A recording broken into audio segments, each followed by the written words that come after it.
కేటాయించినటువంటి housing board వాళ్ళ ఇల్లు కూడా ఆయన తిరస్కరించి నాకు ప్రభుత్వం ఎమ్మెల్యేగా క్వార్టర్ ఇచ్చింది, అది చాలు అన్నాడు. అంతటి త్యాగమూర్తులు మళ్ళీ 175 మంది అవతరించాలని ఈ బడుగు బ్రాహ్మడి ఉద్దేశం, అంతకంటే ఏం లేదు ఇక్కడ.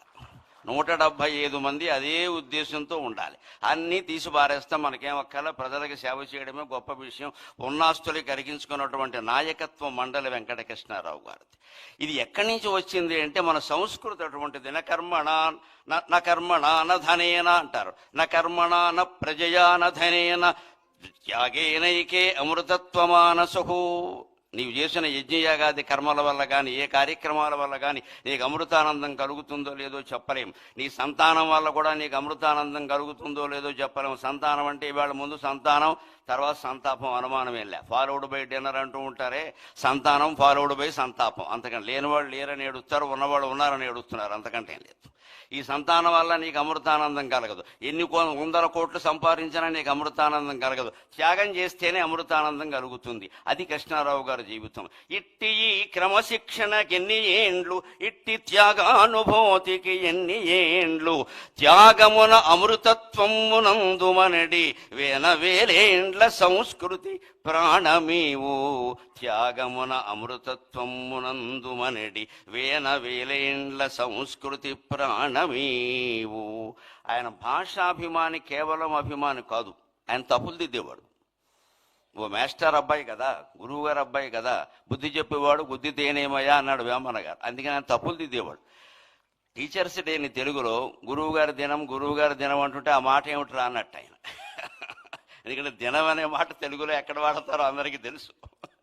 అందుకని ఎన్టీ రామారావు కూడా శ్రీకృష్ణ విజయంలో గొప్ప డైలాగు పెట్టించాడు ఆయన కావాలని. ఆ దినమునకు మీరు రావాలను అంటే వెనగానే రామారావు గారు కృష్ణుడి వేషంలో ఉండి తద్దినమునకే రాగలము అంటాడు. అంటే నీకు తద్దినం పెడతానని అర్థం. అది అందులో విలన వేషం వేసిన రాక్షసుడికి తద్దినం పెడతానని, తద్దినమునకే రాగలనని రాయవాయ, 2 అర్థాలు వస్తాయన్నాడు. భాషాభిమాని, భాషా పండితుడు కదా రామారావు గారు అంటే. అలాగే ఈయన కూడా అదే. కాబట్టి గురువు గారి దినం అంటే ఏమిటది? గురు పూజా మహోత్సవం అని మొట్టమొదట మార్చిన వాడు మండలి వెంకటకృష్ణారావు గారు. భాషలో అటువంటి దోషాలు సరిచేయాలి మనం. మదర్స్ డే, ఫాదర్స్ డే కానీ తల్లి దినం, తండ్రి దినం అనకూడదు.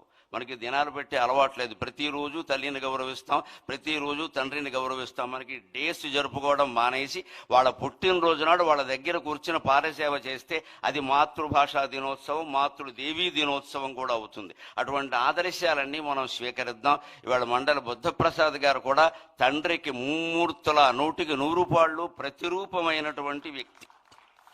వ్యాసభారతంలో అటువంటి వ్యక్తుల గురించి ఒక మాట చెప్తారు. అంగాద్ సంభవసి ఆత్మావై పుత్ర నామాసి, అంగాద్ సంభవసి ఆత్మావై పుత్ర నామాసి. నా యొక్క ప్రత్యంగము రూపు దాల్చి నువ్వు పుట్టావయ్యా అంటాడు తండ్రి కొడుకుతో వేదంలో. అలాగే కృష్ణారావు గారి యొక్క ఆత్మ, బుద్ధి, మనస్సు, దేహం, సర్వావయవాలు రూపు దాల్చి పుట్టినటువంటి వ్యక్తి బుద్ధప్రసాద్ గారు. ఎప్పుడు మేము రాజకీయాలతో సంబంధం లేకుండా మేము 3-4 గ్రూపుకి చెందిన వాళ్ళం ఉన్నాం. నాకు వాట్సాప్లు లేవు కానీ మాట్లాడుకుంటాం ఫోన్లో. ఏం మాట్లాడుకున్నా భాషా సాహిత్యం, ఇంకో మాట ఉండదు అక్కడ. అటువంటి స్నేహం బుద్ధప్రసాద్ గారితో ఉంది. వారి కార్యక్రమం మొదట్లో ఆయన 100వ జయంతి గురించి చాలా విశేషాలు మనకు చెప్పారు. మళ్ళీ మండలి వెంకటకృష్ణారావు గారు లాంటి నాయకులు 175 నియోజకవర్గాలలోనూ ఆవిర్భవించాలి. ఆంధ్రప్రదేశ్ భారతదేశంలో కాదు ప్రపంచంలోనే ఆదర్శమైనటువంటి రాష్ట్రంగా ఉండాలి అని కోరుకుంటూ నేను సెలవు తీసుకుంటున్నాను. పద్మశ్రీ గరికపాటి నరసింహారావు గారికి హృదయపూర్వక ధన్యవాదాలు. ఆధ్యాత్మిక ధ్యాన సాధన